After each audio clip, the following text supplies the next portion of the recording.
Okay, people, I think this needs to be said. Of the three Zograti siblings, Vonica, Dante, and Xenon, hands down, you definitely got to say that Xenon has the most substance and the most character, and he's one of the ones that you could arguably, bias aside, actually say like, oh, okay, they gave him the works. Tabata really put in a little bit more time into making this character have a little bit more of a character and a little bit more of a backstory than the other two, because Dante, he was kind of just a prick, you know what I'm saying, and he's once again gonna be back on the prowl and stuff like that. But I ain't gonna lie, early on of the three, a lot of people were actually really more so on the vibe of Dante, but nevertheless, he didn't have much other than like, hey, I'm an asshole and I want to have a good time. And then Vonica was just, you know, batshit crazy. And don't get me wrong, I was a little bit on the Vonica waifu. I was lonely on that island, but nevertheless, I was like, yeah, Vonica. But truth be told, she didn't really have much character to her as well, in terms of like substance of like, well,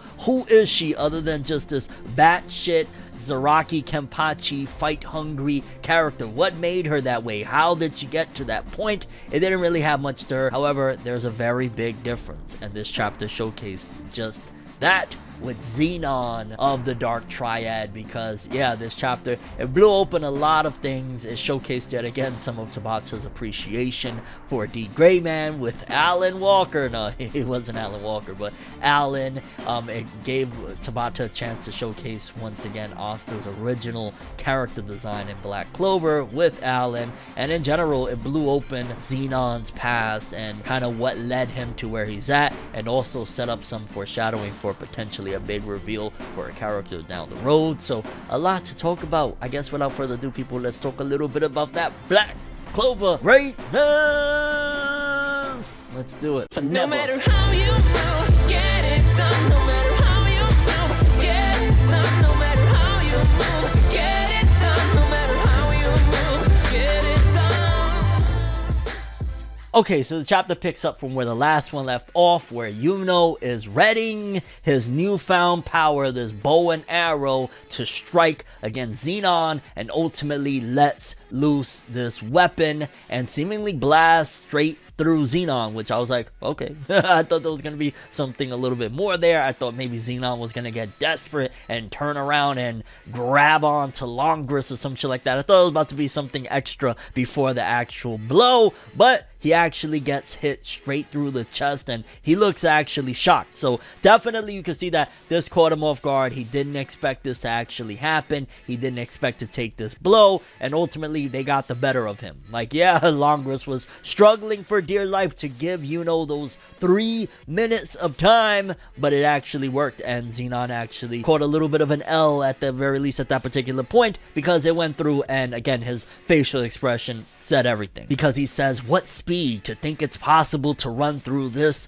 body, which also means that he really thought highly of himself to be able to say like, yo, to be able to think you could run through this body. Like, what, you thought you was invincible, fam? You thought those bones and this, you know, devil power that you got here is gonna help you? Like, you was catching that L, fam, one way or another. And Yuno threw a little bit of salt into the wound, saying, our tenacity got us this W, fam, I'm just saying. But we cut into a flashback, and we get to the flashback of Zenon's past. We see Zenon as a child, and we see basically his siblings, Dante and Vonica, and they're teasing him because he just got beat up, which again is a kind of stark contrast to the Zenon we've seen throughout the story thus far, because he's kind of just been quiet or whatever, but he's also been like boss status, like ain't nobody doing that shit. And even in the little bit of flashbacks we've seen of the Zograti siblings, it was basically around the time that they started their rebellion of the Spade Nation and how they took it over and shit like that. You never seen this side of Zenon basically being bullied, picked on, or just in general being a wimp,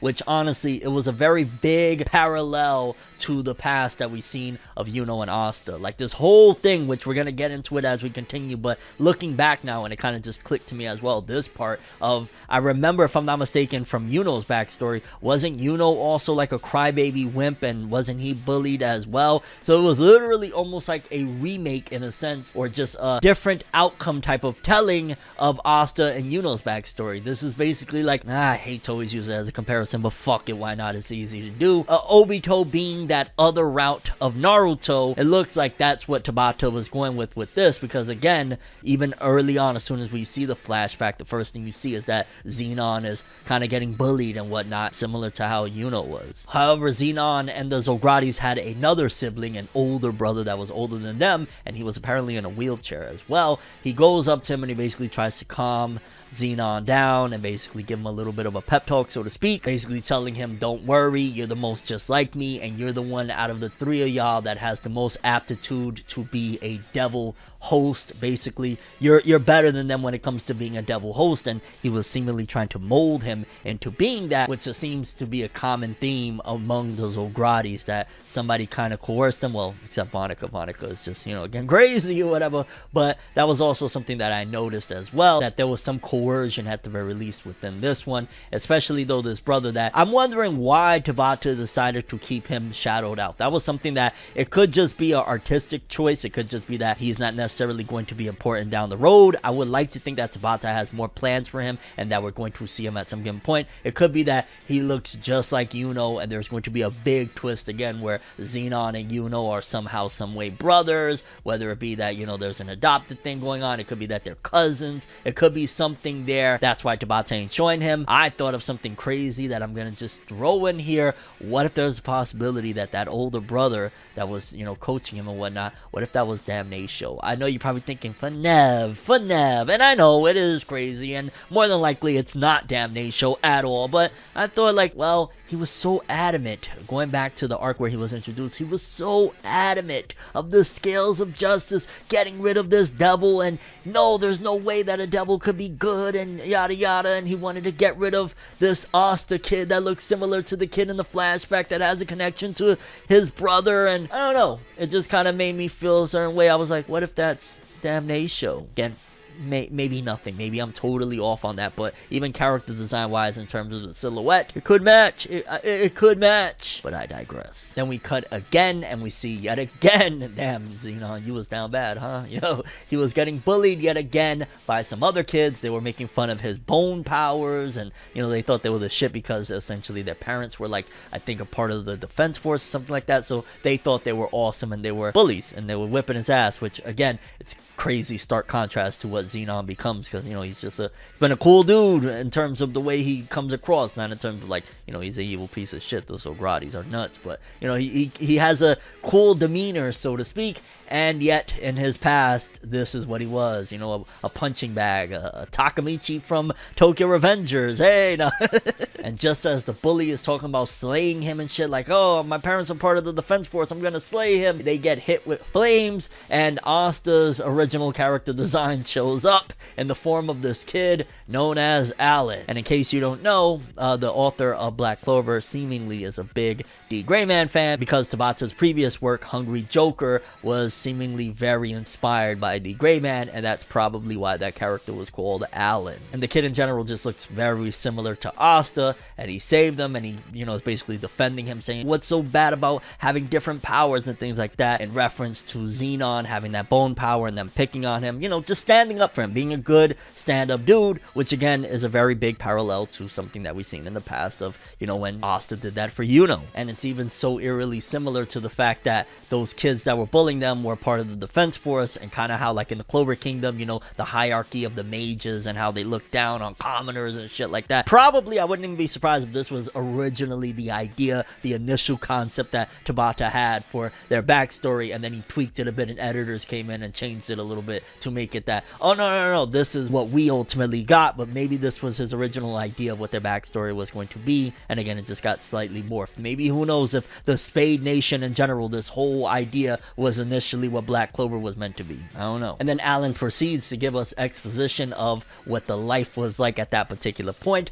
for being inside the Spade Nation, of how everybody was on edge, they're snowed in, there's constant rebellions that's never ending, and then on top of it all, you got the Diamond Kingdom that is continuing to basically try to mess with them. So they had a lot on their plates. Essentially, they was already in bad turmoil, inner rebellions, all sorts of stuff going on, and he wanted to protect people. Alan was a good kid, and similar to Asta, and proclaimed that he was going to be the commander-in-chief to do so, to protect everything, which, again, I know I'm repeating myself at this point, similar to Asta saying he's going to be the Wizard King. He said, I'm going to be the commander-in-chief, and then Zenon went along with it and said, oh, I bet, you dope, I like that shit, you defended me, I'm going to be commander-in-chief too, similar to Yuno going along with Asta. It's damn near identical. This has to be, in my opinion, again, there's nothing 100% factual about it, but it almost seems damn near that this was probably Tabata's original idea. And following that, Alan says, bet, we're rivals, which Asta, Yuno,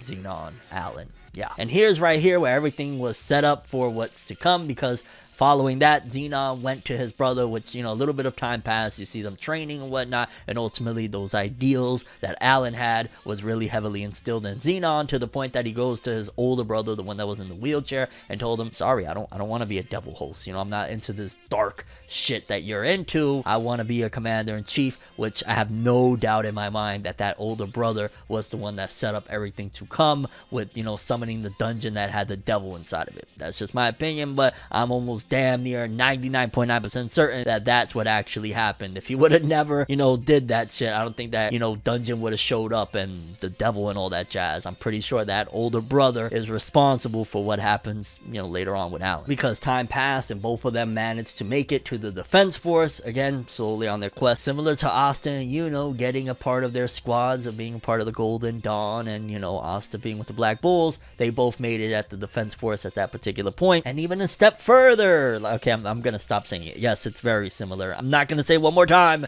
because even at that point, Zenon, similar to Yuno, was being praised as a genius in the defense force. But following that, a dungeon appeared, and they were sent basically on the mission to clear it out. And that's something that I kind of missed from early Black Clover. I remember I was like, oh shit, it's kind of like Magi, with them having to go and explore these dungeons and shit like that. That kind of subsided after a while in Black Clover, because we haven't heard about dungeons in a while. And now that I think about it, and I've kind of already said this a few different times, but I wonder if this entire chapter essentially was the origin story of what Tabata had in mind. You think back, if it's even using similar concepts from the very beginning of the dungeon, which is similar to stuff that Black Clover hasn't done, I wonder if even Yuno was initially supposed to be the main character of Black Clover. That would have been crazy now that I think about it. Like, what if this was actually how it was all supposed to begin, and there wasn't supposed to be no rivalry, there wasn't supposed to be no Asta Yuno, it was supposed to be a Yuno-esque character that had to suffer the death of his friend and continue on. That would have been a crazy story. I would have rocked with it. It could be that the editors got involved and said, yo, let's mold it to be more similar to your contemporaries and, the legendary Naruto right now. We'll get a lot of support. Maybe this was what Black Clover was supposed to be. Again, it just feels that way. I might be just speculating too much. And upon reaching the dungeon, they find that a giant devil was sealed within this dungeon, and I ain't gonna lie, the design looked gnarly. I mean, it was simple, but yeah, it looked very vicious. And upon the battle of them fighting against this devil, Zenon is essentially pushed to his limit to use an ultimate spell, but he needs time, similar to what's happening right now, actually, with, the battle of Yuno versus Zenon, of how, he needed 3 minutes, he needed time, he needed some stalling, so to speak. And that's kind of crazy, because this was actually what I predicted to potentially happen with Longris. Remember in last week's chapter, I said, what if Longris got hit as well? This is what actually I thought could have potentially happened in the battle with Yuno and Zenon, but instead it was, kind of pushed to this flashback, because Alan rushed into the devil, said, I can't lose here, which I want to say that potentially Alan knew that he actually needed that time, and rather than just, saying, hey, do you need time? He probably just said, freak it, let me just rush in there real quick, give him the time that he needs in order to ready up that big spell that he was about to use. And Zenon basically has to make a decision, because if he uses his final attack, which was ready at that point, it would blast straight through Alan, but at the same time he could get rid of this devil, that if he didn't do it, there was a potential that the devil's going to kill everybody there, their squad, go to the town nearby, and basically it would be a big catastrophe. It was either, do I let this moment pass by, or do I shoot straight through? To be honest, and that's also a difference, and that's like the route not taken, so to speak, that Yuno and Asta would have went a different method. Like, Yuno wouldn't have sacrificed Asta in order to continue. That's the difference between somebody like Zenon and Alan, and Asta and Yuno. They would have found a different way. He would have waited a bit. Like, he would have done something different. And again, that's the tragedy of Zenon's backstory, because he blasts straight through Alan, killing Alan, but also stopping the devil. And then we get that amazing piece of art that Tabata drew, the full-on page of Zenon crying there. I was like, yo, that's sad, I ain't gonna lie. Like I said, between the 3 Zograti siblings, this was definitely the one that got the best backstory and makes you the most emotionally invested in them. And this was also where his ideals were born, because after that you see where he's talking about the weak should be discarded, essentially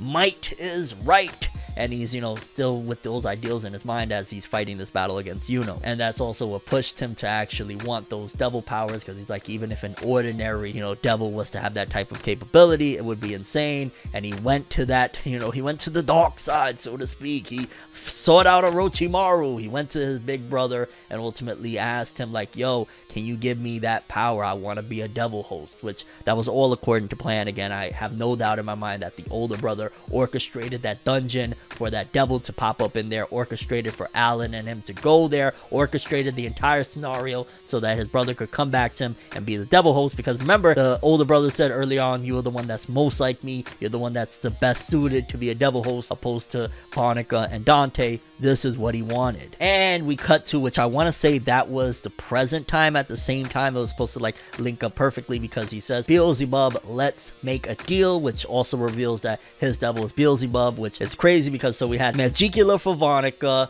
we had Lucifero, aka Lucifer, for Dante, and we have Beelzebub, which I ain't gonna lie, as soon as I hear Beelzebub, I immediately think of Beelzebub, the anime with, you know, Oga, Tatsubiya, maybe Beel and shit. Like, oh, I love that series. But this is definitely a darker interpretation of, which, by the way, Beelzebub actually is not, you know, straight from the anime or anything like that. There's a lot of history behind that one. But yeah, that Xenon's devil that he made the pact with. And ultimately, I'm wondering, because it looked like at the end of the chapter that potentially after he gets pierced, that maybe he made a deal with Beelzebub that is going to continue on this fight. I don't think that this fight between Zenon and Yuno is over. In fact, maybe he's going to sell majority of his soul to continue this battle. And now we're going to be facing, similar to how Magicula took over Vonica, maybe we're going to be going up against Beelzebub right here, which that's going to be an interesting battle. And I could see if Tabata actually allowed the trigger to be pulled, some bodies could get dropped at this point. But overall, the chapter, again, the best of the 3 Zograti, you know, siblings of their backstory, the best character development, the best characterization in general. I really feel strongly that this was Tabata's original idea for Black Clover. I really feel strongly that potentially the Yuno character was supposed to be the main character. The Alan character was supposed to, quote unquote, die and then push the story along to lead to what was supposed to happen. Maybe editors got involved and gave us the Black Clover we have now. I'm mad at it, but that would have been a very interesting route the story would have taken. I mean, for crying out loud, the Alan character was Asta's original design. That's why it looked similar to Asta, but slightly different. Likewise, what I want to say, Zenon as well. Like, it's all really interesting, though. And your thoughts on the chapter? How do you feel about it? Do you think that Zenon is going to have an even more epic look? Is he selling his soul and we're going to have to fight Beelzebub as a whole? And your overall thoughts and expectations for Black Clover chapter 307 and beyond. This was a dope one. This was a tragic but dope one. That's all I have for this one, though. Thanks for watching. Hope you enjoyed. If you liked anything I had to say or enjoyed the video, drop me a like. I'd greatly appreciate it. And if you want more from me, make sure to subscribe. Follow me on Twitter, Instagram. Hit that bell to get all notifications. And if you want to follow any of my other social media, links are in the description below. I'm ForneverWorld, and as always, people, have an awesome day. And remember the golden rule: anime and manga for life, boy. Have an awesome day. Peace in, and damn, R.I.P. Alan. R.I.P. what might have been Black Clover. Have an awesome one.